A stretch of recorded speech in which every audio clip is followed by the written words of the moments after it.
Assalamualaikum warahmatullahi wabarakatuh. Salam sejahtera semuanya. Perkenalkan, nama saya Sapteri Masudi dari kelas MN20F.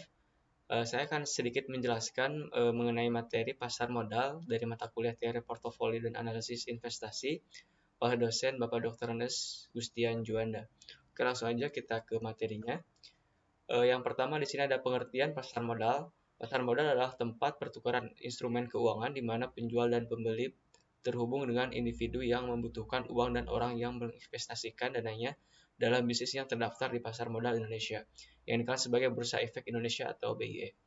Di sini ada dua para ahli. Yang pertama itu Husna pada tahun 2005 mendefinisikan pasar modal sebagai pasar untuk berbagai instrumen keuangan jangka panjang yang dapat dipertukarkan, baik yang diterbitkan oleh pemerintah maupun yang diterbitkan oleh badan usaha swasta.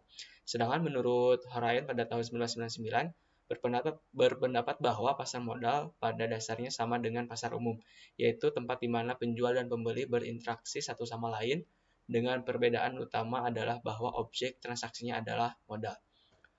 Kemudian di sini ada sejarah pasar modal. Pada pasar modal di Indonesia sudah dimulai pada zaman kolonial Belanda. Perdagangan efek dimulai pada tanggal 14 Desember 1912 bersamaan dengan berdirinya Vending of for the Effecton Handel. Anggotanya adalah semula 13 maklar yang diperjualbelikan adalah saham dan obligasi perusahaan perkebunan Belanda yang beroperasi di Indonesia. Juga obligasi yang dikeluarkan oleh pemerintah Belanda, sertifikat saham perusahaan Amerika dan efek Belanda lainnya. Perkembangan selanjutnya adalah dibukanya Bursa Efek Surabaya dan Semarang pada tahun 1925. Kemudian yang terakhir yaitu organisasi pasar modal.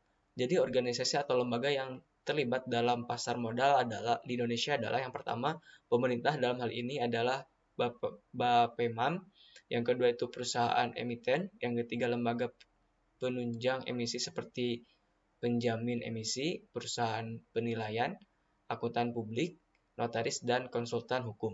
Yang keempat itu perantara perdagangan efek, antara lain maklar, komisioner, dan perdagangan efek.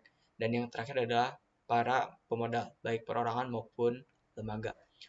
Mungkin sekian yang bisa saya sampaikan. Mohon maaf apabila banyak kesalahan dalam penyampaiannya. Akhirul kalam, wassalamualaikum warahmatullahi wabarakatuh.